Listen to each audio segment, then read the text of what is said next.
Olá, tudo bem? Eu sou o professor Jorge Palma, esse é o canal Meditando Direito e nesse encontro, nesse vídeo, eu quero explicar para as senhoras e os senhores o inquérito policial.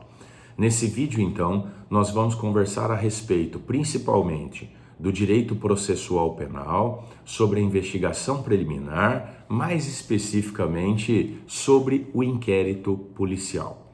Vamos lá. Vamos então contextualizar esse tema.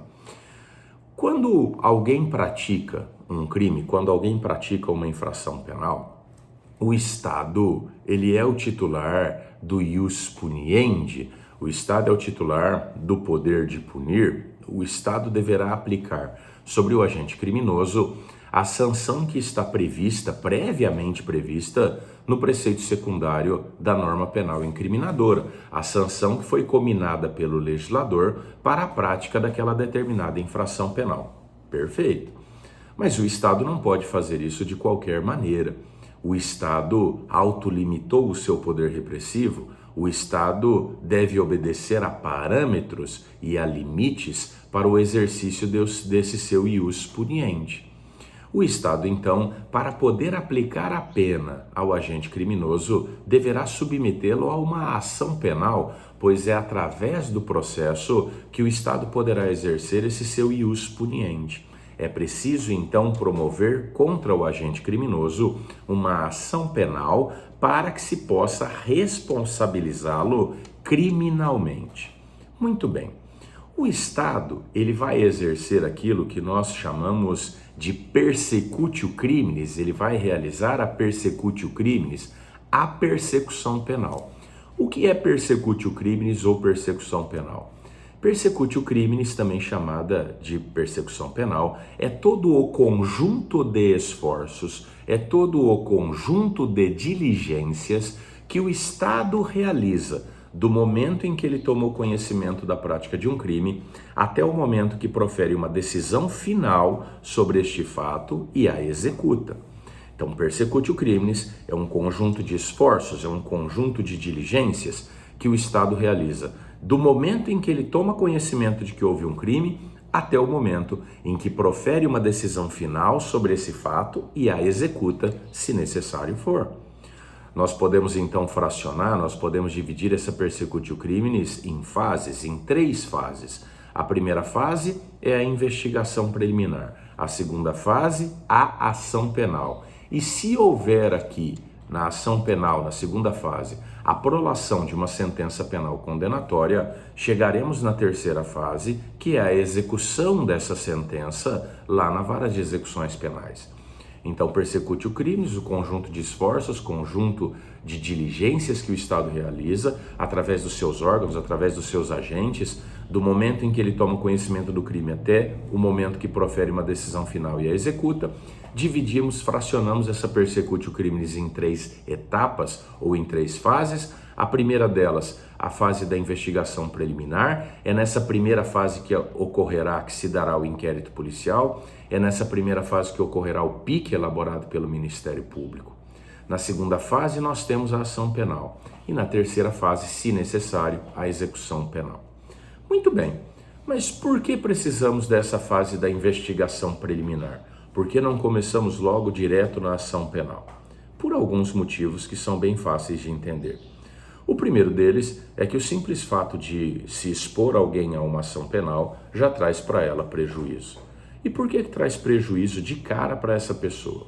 Porque se ela tiver condição financeira, ela vai ter que contratar um advogado para defendê-la. Já começa tendo que gastar esse dinheiro para pagar os honorários do advogado para defendê-la. Mas e se a pessoa não tiver dinheiro? Aí ela vai ser defendida por um profissional designado pelo Estado, um defensor público. Mas se ela tem dinheiro, ela tem que pagar. E ainda que ela não tenha dinheiro, ela vai ter que ir até a Defensoria Pública, vai ter que pedir atenção do defensor público, vai ter que comprovar, demonstrar, afirmar que não tem rendimento e vai passar por todo esse constrangimento, né? Toda essa pressão de estar a defender-se de uma ação penal. O próprio estado psicológico do sujeito já sofre um abalo. Ele está sendo acusado pelo Ministério Público, provavelmente, nas ações públicas, da prática de um crime, ele está sendo acusado da prática de um crime, ele tem medo de ser preso, ele tem medo de sofrer algum tipo de restrição. Então isso já traz um abalo psicológico muito forte. Existe ainda um outro problema: se ele for buscar uma certidão de antecedentes criminais, vai constar que ele responde a uma ação penal. E isso pode trazer algum obstáculo, algum dissabor, algum constrangimento, algum prejuízo, se ele estiver, por exemplo, realizando um concurso público ou se ele estiver participando do processo seletivo de alguma empresa privada. Pediram lá a certidão de antecedentes criminais, ele mostra e consta que ele está respondendo a um inquérito sobre alguma coisa, e isso pode atrapalhar alguma coisa. Existe ainda um outro problema. A comunidade pode ficar sabendo, alguém que ele conhece pode ficar sabendo, isso pode ganhar, inclusive, alguma notícia nas redes sociais, e a sociedade julga de maneira muito precipitada, julga sem provas, sem evidências. Para muitas pessoas, pelo simples fato de estar respondendo a uma ação penal, parece que o sujeito já é um culpado, quando na verdade ele pode ser até inocente, não teve nem chance ainda de se defender, mas o julgamento da sociedade é implacável e ele já sofre toda sorte de restrições. Existe ainda uma outra questão a ser considerada. Nós não podemos colocar todo o pesado aparato judiciário, a máquina judiciária pesadíssima para funcionar a troco de nada. É preciso então que haja um mínimo de lastro, de evidências para se justificar uma ação penal. Pois bem, é nessa investigação preliminar que nós vamos encontrar este lastro, que nós vamos encontrar estas evidências. Nessa investigação preliminar, nós buscamos desvendar o crime, nós buscamos comprovação da materialidade delitiva e da autoria desse crime, da maneira como ele aconteceu, das razões pelas quais ele se deu. Então, nessa investigação preliminar, nós buscamos elucidar o fato criminoso para que isso depois possa ser levado e discutido em maior profundidade na ação penal. Então, busca-se ali comprovar materialidade, busca-se ali comprovar autoria, busca-se ali demonstrar razões pelas quais o crime aconteceu e toda a dinâmica do ato criminoso. Com base nisso, com base nesse lastro mínimo, pode-se depois subsidiar uma ação penal, iniciar uma ação penal, para que aí sim possamos realizar uma investigação mais profunda e detalhada e verificar se o sujeito merece realmente ser condenado, se houve realmente algum crime ou não, e se for o caso, sentenciá-lo, individualizar-lhe e dosar-lhe a pena para que depois ela possa ser executada na terceira fase da persecutio criminis. É isso. O inquérito policial é a única espécie de investigação preliminar que existe? Não é a única. É a mais comum, é a mais conhecida, mas não é a única. O próprio Ministério Público já teve reconhecidos até pelo Supremo Tribunal Federal os seus poderes investigatórios e realiza um tipo de investigação bastante semelhante, praticamente uma cópia do inquérito policial, que recebe o nome de PIC, Procedimento de Investigação Criminal. Então, o inquérito policial não é a única espécie de investigação preliminar, mas ainda é a mais famosa, a mais conhecida e a mais utilizada delas, embora existam outras, como o PIC levado a cabo, realizado pelo próprio Ministério Público. O inquérito policial vem disciplinado no Código de Processo Penal, do artigo 4º ao artigo 23. O inquérito policial é uma investigação preliminar, preparatória, inquisitiva, de caráter administrativo e tecnicamente dispensável. Vamos analisar isso. Por que o inquérito policial é uma investigação preparatória? Porque o inquérito policial não é a investigação definitiva, a investigação definitiva será realizada na ação penal. No inquérito policial, nós buscamos encontrar só o arrimo, os elementos mínimos para poder começar a ação penal, que é a investigação definitiva. Então, o inquérito policial é uma investigação preliminar, é também investigação preparatória. Por quê? Porque no inquérito policial estamos buscando encontrar os elementos para que possamos dar início à ação penal. Então, no inquérito policial, na investigação preliminar, que é o inquérito policial, nós estamos buscando reunir elementos, nos preparar para a ação penal, para poder promover a ação penal. Então, o inquérito policial é uma investigação preliminar, é uma investigação preparatória. O inquérito policial é uma investigação que se realiza pelo sistema inquisitivo. E por que pelo sistema inquisitivo? Porque no inquérito policial não existe contraditório, no inquérito policial não existe ampla defesa, né? Na verdade, no inquérito policial não existe nem defesa. Via de regra, não há necessidade de advogado no inquérito policial. O inquérito policial muitas vezes tramita sem que o indivíduo nem saiba que está sendo investigado num primeiro momento. Então, não tem uma atuação defensiva no inquérito policial. Isso fica reservado depois, via de regra, para a ação penal. Então, inquérito policial é investigação preliminar, preparatória, né? É inquisitiva, é uma investigação administrativa. Por que uma investigação administrativa? Porque é uma investigação realizada por uma autoridade administrativa, por um órgão administrativo. Quem realiza o inquérito policial é a autoridade policial, é o delegado de polícia, o delegado de polícia civil, o delegado de polícia federal, são autoridades administrativas, então não é uma investigação judicial, não é uma investigação realizada pelo Poder Judiciário. Professor, mas e o PIC, feito pelo Ministério Público, também é investigação administrativa? Porque o Ministério Público não está ligado ao Judiciário? Não, de maneira nenhuma. O Ministério Público não pertence ao Judiciário. O Ministério Público está ligado ao Executivo, é um órgão administrativo.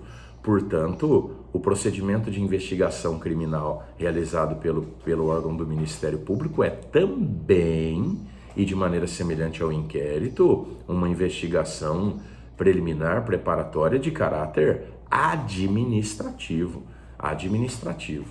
Tanto o inquérito quanto o PIC são investigações de caráter administrativo, porque levadas a efeito por um órgão administrativo e presididas por uma autoridade administrativa. No caso do inquérito, o delegado, e no caso do PIC, o promotor de justiça. Pronto. O inquérito policial é também uma investigação tecnicamente dispensável. Por que tecnicamente dispensável? Porque não é necessário obrigatoriamente realizar-se o inquérito para depois promover-se a ação penal. Veja-se que ao invés de realizar o inquérito, pode ser realizado o PIC pelo Ministério Público, ou pode ser que o Ministério Público consiga elementos de informação de outra maneira, sem que seja com o PIC, sem que seja com o inquérito, e possa promover a ação penal. Mas como assim, né? Como assim? Dá um exemplo. Vou oferecer um exemplo. Imaginem, as senhoras e os senhores, que a Receita Federal, os auditores da Receita Federal estejam realizando uma investigação a respeito de uma possível sonegação fiscal. Os auditores fiscais estão realizando essa investigação. Fica comprovado que determinado contribuinte está sonegando tributos. Eles vão aplicar as penalidades, as multas, vão tratar da execução e da cobrança do tributo, da execução e das multas, mas sonegação é crime. Eles vão pegar aquela investigação que eles fizerem e vão remeter a quem? Ao Ministério Público. O Ministério Público, analisando aquelas peças de informação, pode entender que ali ele já tem o suficiente para começar uma ação penal. Não há necessidade de inquérito, não há necessidade de PIC, o que ele tem ali já é suficiente e com base naqueles elementos de informação ele já promove a ação penal. Veja, então essa investigação preliminar do inquérito ou do PIC são tecnicamente dispensáveis. Pode o Ministério Público encontrar os elementos básicos, fundamentais que ele necessita para promover a ação penal em outro lugar. Então, por isso que dizemos que o inquérito policial é uma investigação tecnicamente dispensável, né? Pois bem, vamos ao Código de Processo Penal e está lá no artigo 4º do Código de Processo Penal. A polícia judiciária será exercida pelas autoridades policiais no território de suas respectivas circunscrições e terá por fim a apuração das infrações penais e da sua autoria. Nada mais simples, tranquilo. A competência definida nesse artigo não excluirá de autoridades administrativas a quem, por lei, seja cometida a mesma função. Por exemplo, o próprio Ministério Público investiga. Por exemplo, nos crimes militares, existe um inquérito policial militar que é presidido por um oficial da Força Militar e não o delegado. Então, o inquérito policial é realizado no caso dos crimes comuns, né? Artigo 5º. Nos crimes de ação pública, crimes de ação pública são aqueles cujo início se dá através do oferecimento de uma denúncia pelo Ministério Público, né? Nos crimes de ação pública, são a maioria do nosso sistema penal, nos crimes de ação pública, o inquérito policial será iniciado. De ofício. O que significa de ofício? Significa por iniciativa própria da autoridade policial. A autoridade policial tomou conhecimento da existência de um crime e baixou de ofício, por iniciativa própria, uma portaria determinando a instauração do inquérito policial. 2. Mediante requisição da autoridade judiciária ou do Ministério Público, ou a requerimento do ofendido ou de quem tiver qualidade para representá-lo. Aqui, uma mudança importante. Diz o inciso 2 do artigo 5º que o inquérito policial pode começar de ofício ou mediante da requisição da autoridade judiciária ou do Ministério Público. E isso não é mais exato. Por que isso não é mais exato? Porque o artigo 3º-A, incluído no Código de Processo Penal pela Lei Anticrime, a Lei 13.964 de 2019, determina que o processo penal terá estrutura acusatória vedadas a iniciativa do juiz na fase de investigação e a substituição da atuação probatória do órgão de acusação. Veja esse trechinho. Vedadas a iniciativa do juiz na fase de investigação. Nessa fase de investigação preliminar, portanto,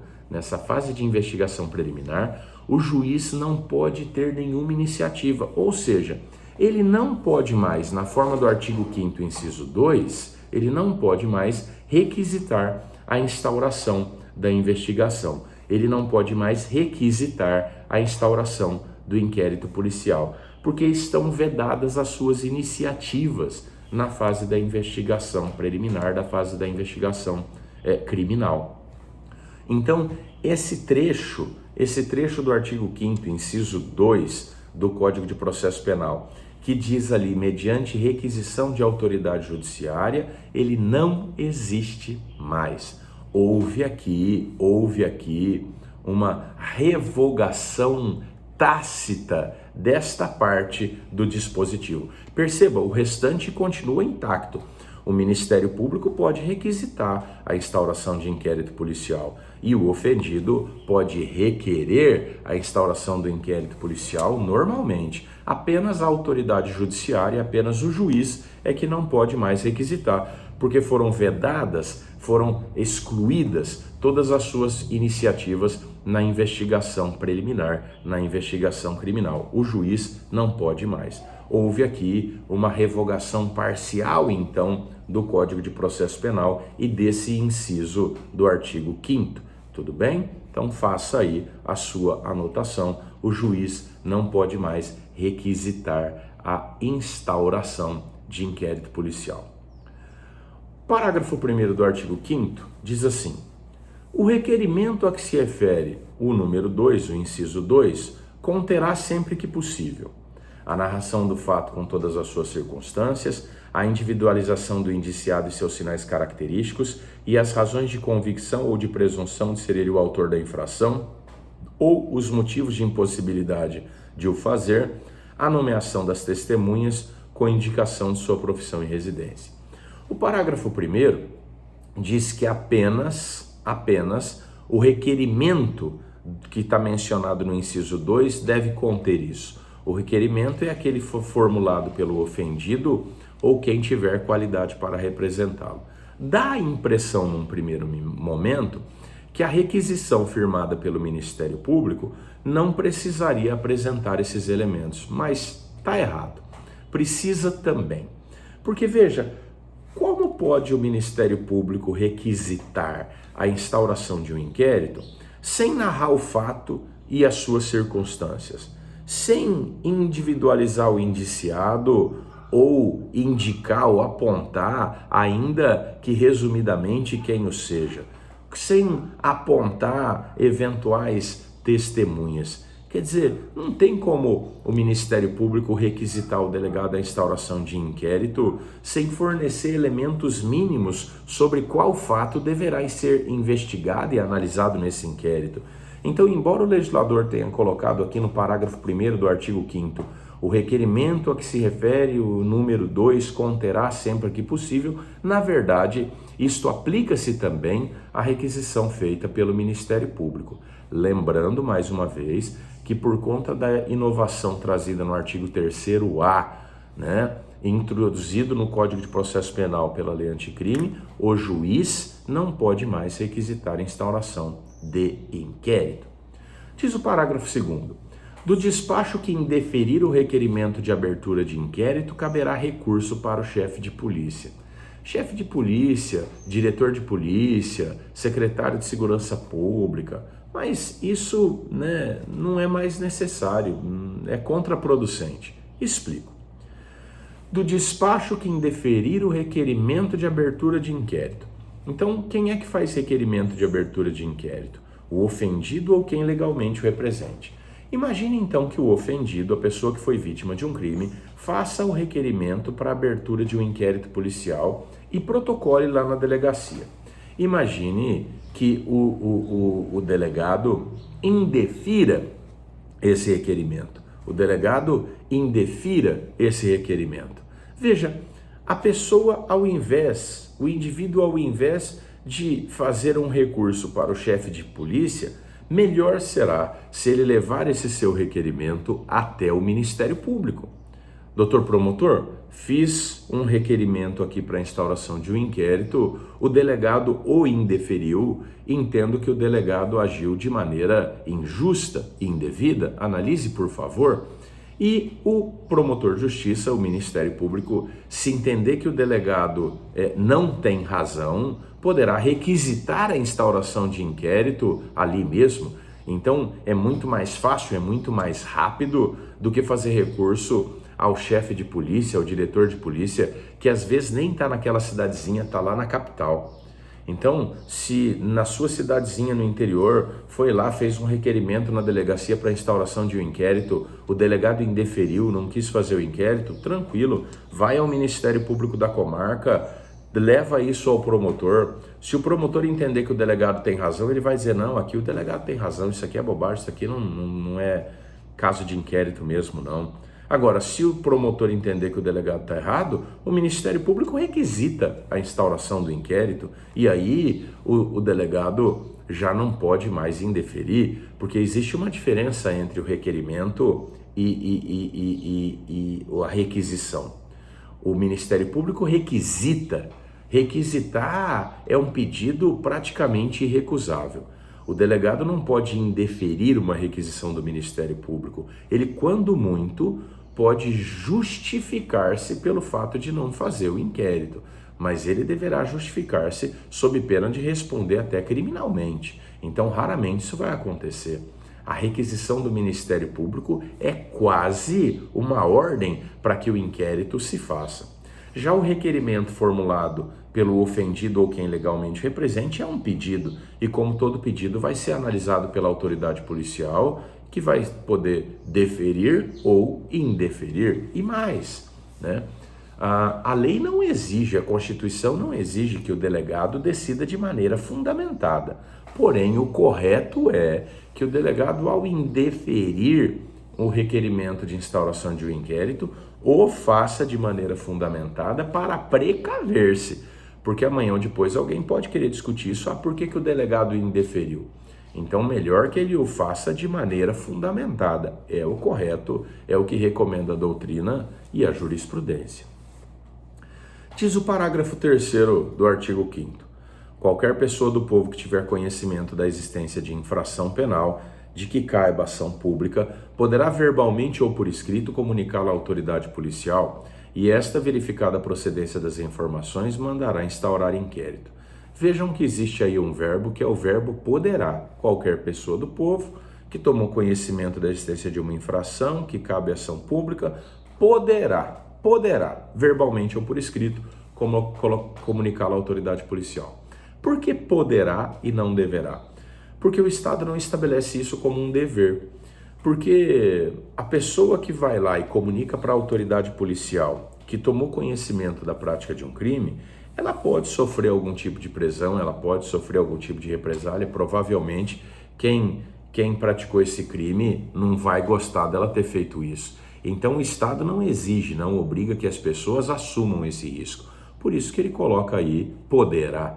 Mas veja, não existe então um dever de ordem legal, mas existe um dever de ordem moral de comunicar. Por que existe um dever de ordem moral? Porque veja, se moramos na sociedade, se desejamos viver em uma sociedade justa, equilibrada, se desejamos que os crimes que são praticados contra nós sejam punidos, nós temos que colaborar também quando o Estado precisa investigar os crimes que são praticados contra outras pessoas. Por isso que não existe um dever de ordem jurídica, mas existe aí um dever de ordem moral. Se tomo conhecimento da prática de um crime, se sei que alguém praticou um crime, se sei qual é o crime, tenho um dever de ordem moral de levar essa informação a conhecimento da autoridade, do delegado, do promotor, para que se possa fazer a investigação. Mas a lei não me impõe isso como um dever jurídico, Professor, então se eu souber e não falar nada, não pratico crime? Não, em princípio não. Em princípio não, nessa situação não, Mas fere um dever de ordem moral.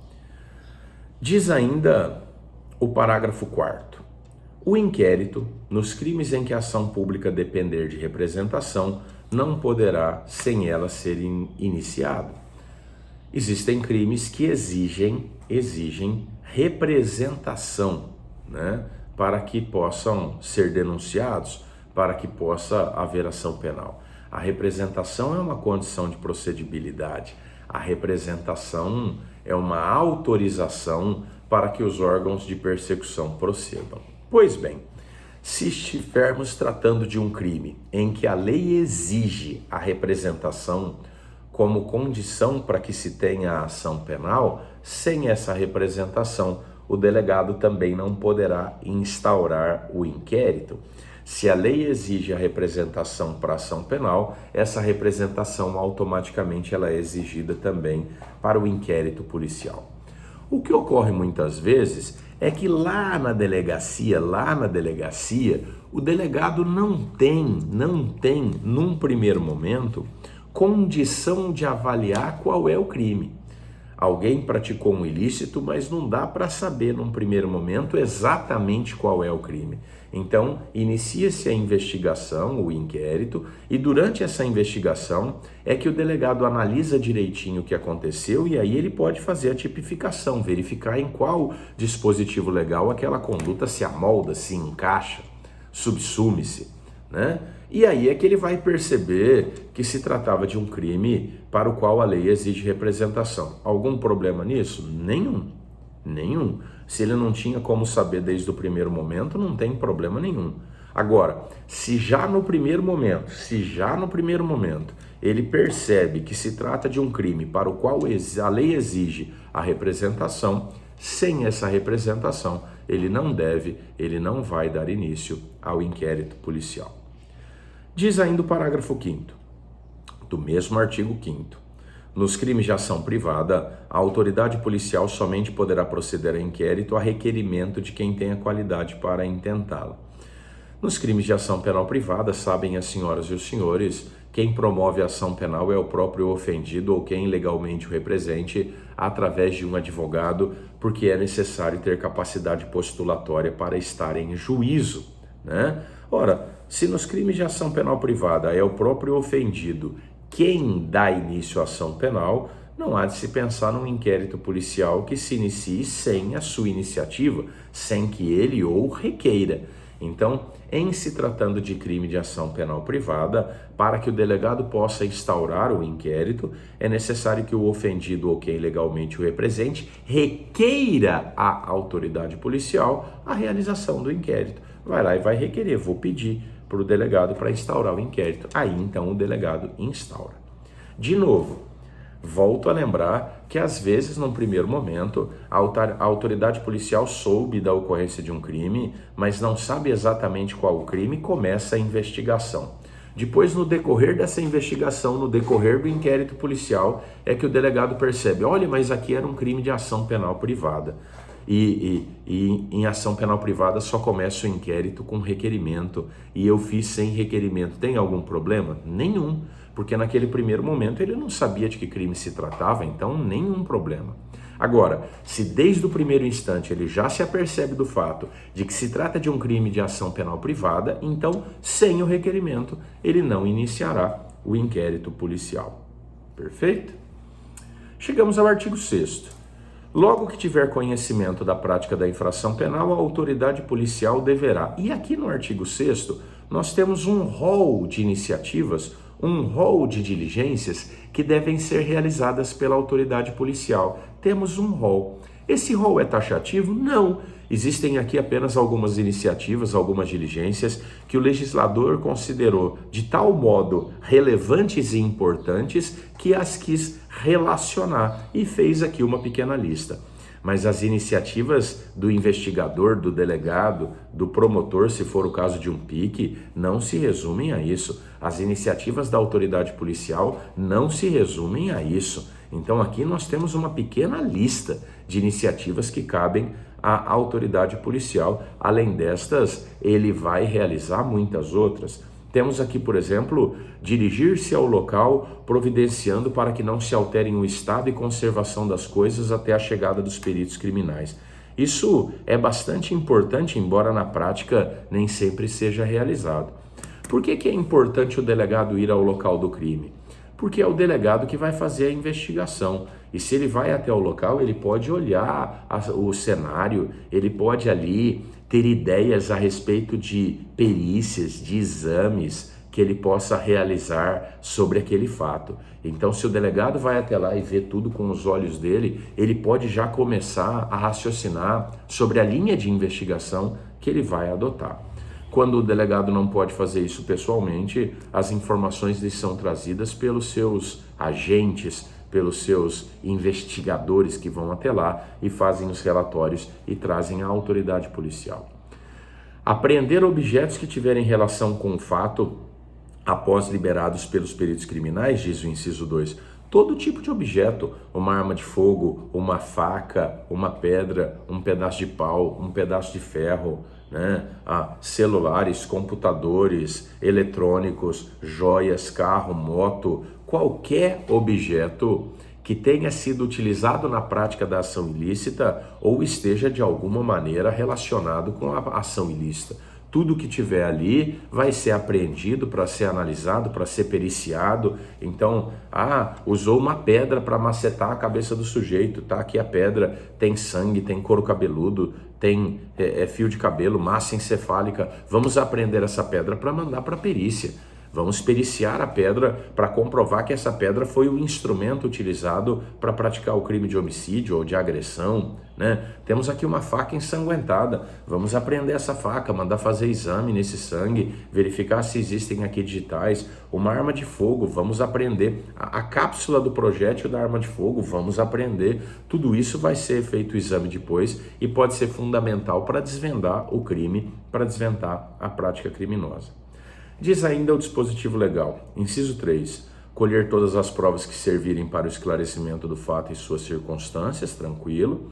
4, ouvir o ofendido é a vítima, então sempre que possível vamos ouvir o ofendido no inquérito, porque ele pode trazer boas informações sobre o que aconteceu.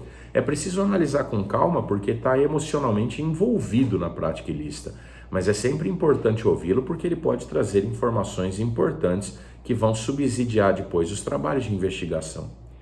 5, ouvir o indiciado, né? Vamos ouvir o indiciado. Então ele vai ser ouvido num interrogatório.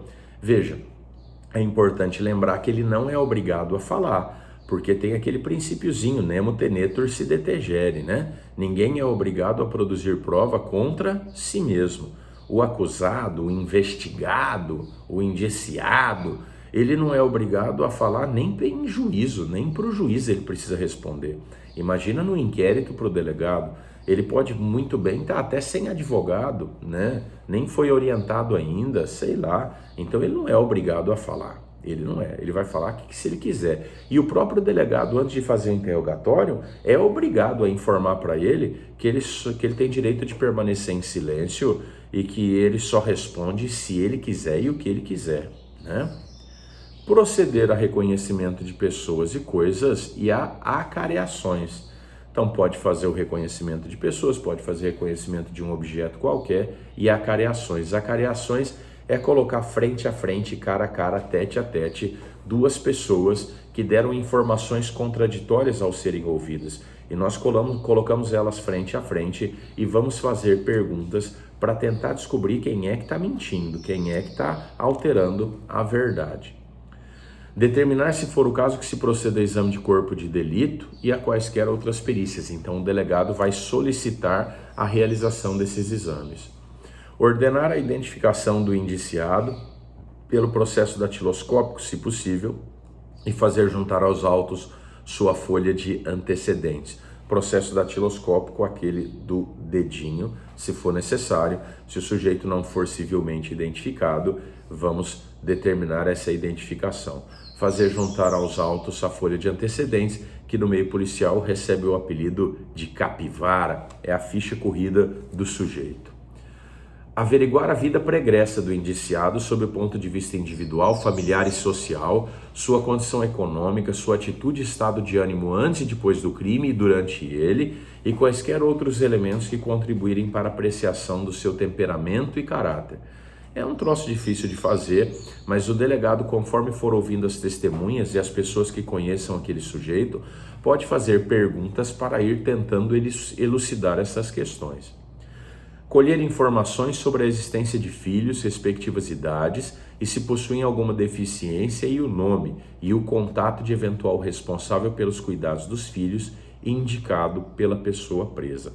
Isso incluído em 2016 por conta de uma preocupação que a Justiça começou a ter a respeito da pessoa dos filhos, né, de quem pratica crime. Então, não pode só pegar uma pessoa, julgar ela, condenar ela, e aí depois ela tem filhos, e como é que fica essas crianças? Então, o Estado precisa de informações a respeito disso, para também avaliar quem vai ficar. Não é para dizer assim, você tem filho que depende de você, não vai ser condenado. Longe disso.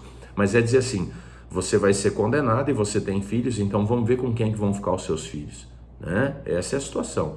Precisa saber se tem os filhos, porque o Estado tem obrigação de zelar dessas crianças também. Então, se tem filhos, se não tem com quem ficar, o Estado vai ter que ver o que vai fazer, as iniciativas que ele precisará tomar. Tudo bem?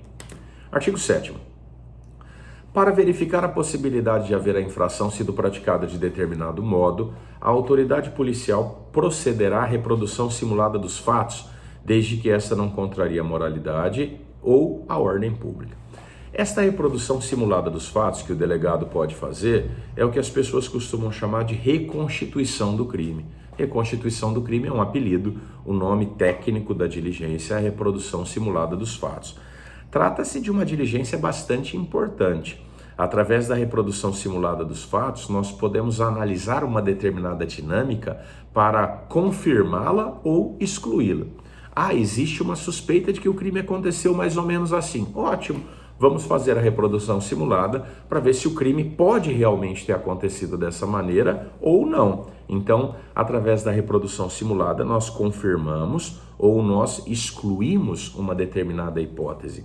Em vários crimes que se tornaram célebres, famosos, essa reprodução simulada dos fatos aconteceu, às vezes, realizada várias vezes para testar diversas dinâmicas. Isso aconteceu no caso da Isabella Nardoni, isso aconteceu no caso do assassinato de Mércia Nakajima, isso aconteceu no caso do atropelamento do filho de Cissa Guimarães num túnel do Rio de Janeiro, né? Então faz a reprodução simulada para testar uma determinada hipótese para confirmá-la ou excluí-la, né?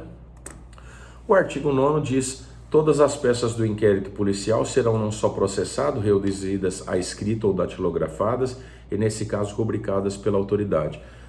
O delegado vai fazendo as diversas diligências e vai, então, encartando tudo isso, vai colocando isso tudo dentro dos autos. Ele vai formando os autos de inquérito policial. Em muitos lugares, como aqui no Tocantins, onde vivo, esse inquérito policial, ele depois já é todo digitalizado e a justiça já não o recebe mais por meio físico, por papel.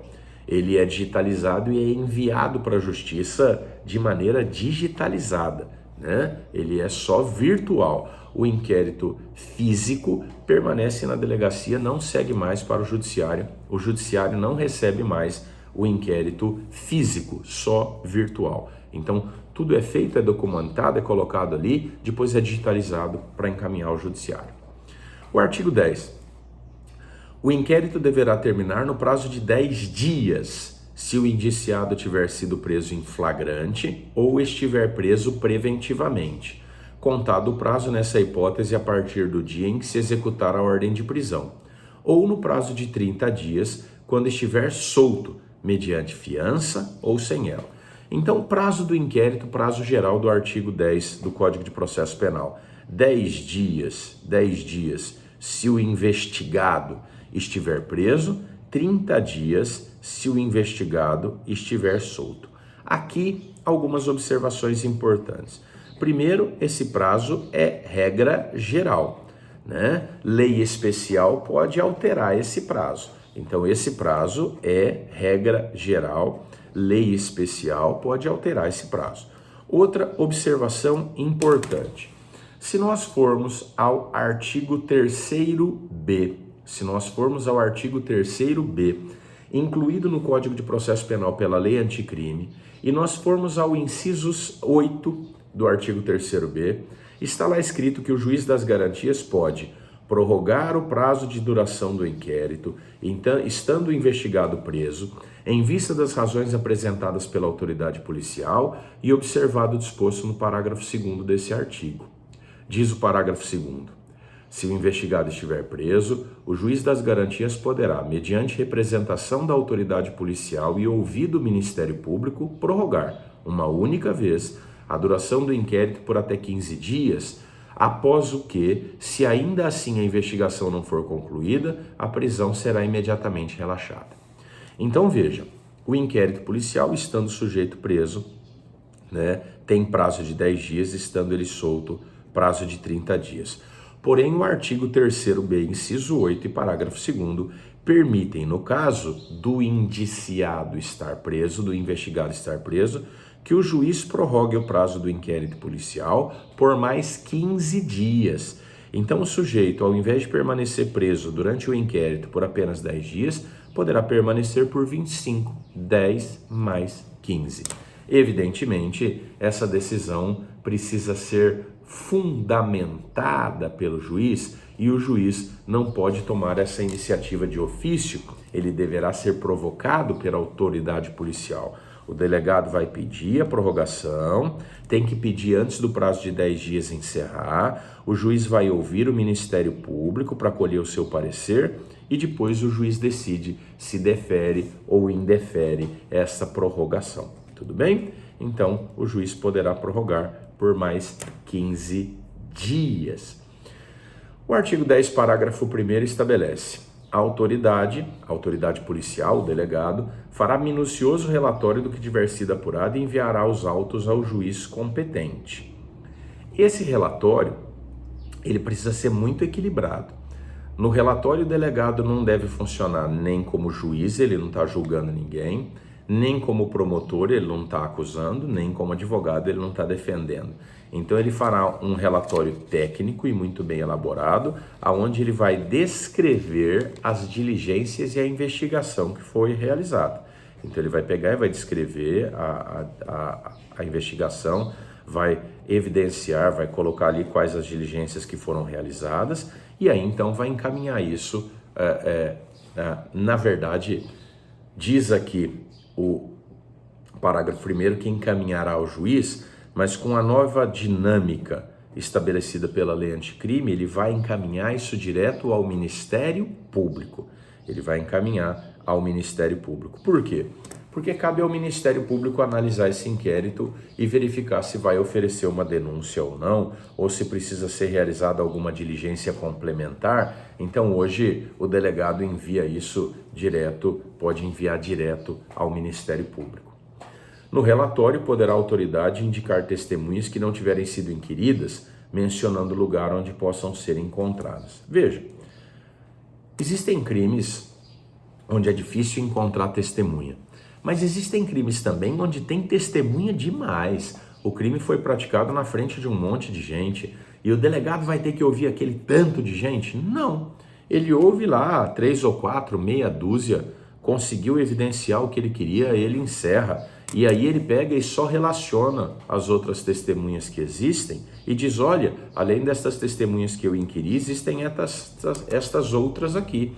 E aí, se for o caso, o Ministério Público pode pedir para ouvi-las em juízo na ação penal. Ah, mas e se o promotor achar muito importante ouvir essas testemunhas ainda na fase do inquérito? Ele pode devolver o inquérito para a autoridade policial e insistir e requisitar do delegado que ouça aquelas testemunhas. Então, o delegado vai cumprir com essa diligência porque ela lhe foi determinada, tá certo? Mas num primeiro momento, se ele achar que não precisa, ele só pega e coloca o nome delas ali e diz, olha, ainda tem essas outras testemunhas aqui, se quiserem ouvir. Parágrafo 3º. Quando o fato for de difícil elucidação e o indiciado estiver solto, a autoridade poderá requerer ao juiz a devolução dos autos para ulteriores diligências, que serão realizadas no prazo marcado pelo juiz. Veja, o delegado, se o delegado está realizando o inquérito policial, e aí o delegado percebe que ele não vai conseguir realizar as investigações dentro do prazo assinalado. Veja, isso só pode acontecer, em regra, no caso de um investigado solto, né? Se bem que agora a lei também permite o juiz prorrogar por mais 15 dias, a gente acabou de ver, o inquérito policial na hipótese do sujeito estar preso, né? Mas vamos supor que o delegado está fazendo uma investigação, o sujeito está solto, o investigado está solto. E aí, qual é o prazo que o delegado tem, então? O prazo geral do artigo 10 do Código de Processo Penal é de 30 dias. Mas está encerrando os 30 dias, estão se encerrando os 30 dias e o delegado não conseguiu terminar as investigações. O delegado, então, ele precisa de mais prazo, né? O que ele vai fazer? Ele vai explicar, então, que o prazo dele está encerrando, ele vai fazer um pedido de dilação de prazo, ele vai explicar que esse prazo está encerrando e que ele não conseguiu realizar todas as diligências que ele necessitava. Então, ele vai solicitar a dilação de prazo. Ele vai dizer, olha, eu preciso de mais prazo. Diz o artigo 10, parágrafo 3º, que ele vai solicitar esse prazo ao juiz. Contudo, com a nova dinâmica adotada pela lei anticrime, ele vai solicitar esse prazo diretamente ao Ministério Público. Ele solicita esse prazo diretamente do Ministério Público. Ele vai pegar e encaminhar os autos ao Ministério Público solicitando prazo. E quem vai decidir se defere ou indefere mais prazo e qual é o prazo que ele tem, vai ser o promotor de justiça, não será mais o juiz. Tudo bem? Então hoje o papo é reto entre a autoridade policial e o Ministério Público, entre o delegado e o promotor. É o promotor que analisará essa questão da dilação de prazo, não será mais o juiz. Diz o artigo 11. Os instrumentos do crime, bem como os objetos que interessem à prova, acompanharão os autos do inquérito. Imagine que o delegado apreendeu lá joias, apreendeu carros, apreendeu armas. ele fez a apreensão, quando ele encaminha o inquérito para o Ministério Público, para a Justiça, ele encaminha também esta apreensão e estes objetos passam a estar todos à disposição da Justiça. O delegado vai indicar onde esses objetos estão depositados, onde eles estão guardados, e a partir daí é decisão do juiz o que vai ser feito com esses objetos, não é mais do delegado, tá certo? Então ele encaminha os autos de inquérito virtuais e encaminha também a informação sobre os objetos apreendidos e onde estão, e aí a decisão daí para frente é do juiz, não é mais do delegado. O artigo 12. O inquérito policial acompanhará a denúncia ou queixa sempre que servir de base a uma ou outra. Na verdade, já não é mais assim. Nós vamos ao artigo 3º-C, incluído no Código de Processo Penal pela Lei Anticrime. E lá, esse artigo 3º-C diz, parágrafo 3º, os autos que compõem as matérias de competência do juiz das garantias ficarão acautelados na secretaria deste juízo, à disposição do Ministério Público e da Defesa, e não serão apensados aos autos do processo enviados ao juiz da instrução e julgamento, ressalvados os documentos relativos às provas irrepetíveis, medidas de obtenção de prova ou de antecipação de prova, que deverão ser remetidos para apensamento em apartado. Então veja, antigamente o inquérito policial ele seguia junto com a denúncia ou queixa. Ele acompanhava a denúncia ou queixa. O promotor fazia uma denúncia e o inquérito ia junto, ia colado, ia tudo junto. Hoje não.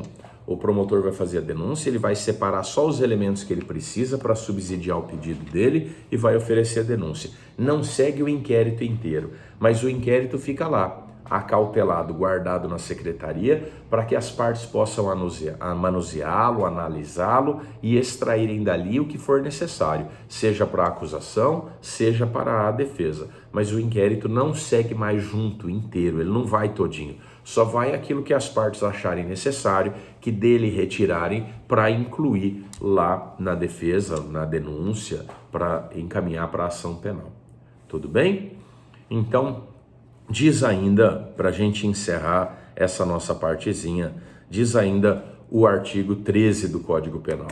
Incumbirá ainda a autoridade policial. E nós temos ali um outro rol de diligências que competem à autoridade policial. Lembra que eu falei agora há pouco que aquele rol do artigo 6º não era taxativo, era meramente exemplificativo? Olha aqui mais um rol. Fornecer às autoridades judiciárias as informações necessárias à instrução e julgamento do processo, realizar as diligências requisitadas pelo juiz ou pelo Ministério Público, cumprir mandados de prisão expedidos pelas autoridades judiciárias, representar acerca da prisão preventiva. São também atividades que competem ao delegado de polícia, né, que está presidindo o inquérito policial. E também aqui o rol é meramente exemplificativo, não é taxativo. Tudo bem? Então, a primeira parte do nosso estudo aí do inquérito policial, né, num próximo videozinho eu explico o restante, tá bom? Bom estudo, muito obrigado. Se você gostou, curte aí, recomenda, tá bom? Ajuda na publicidade do canal, que é para o professor continuar fazendo essas aulinhas, se você está gostando dela, tá bom? Muito obrigado, bom estudo, beijo no coração, até mais.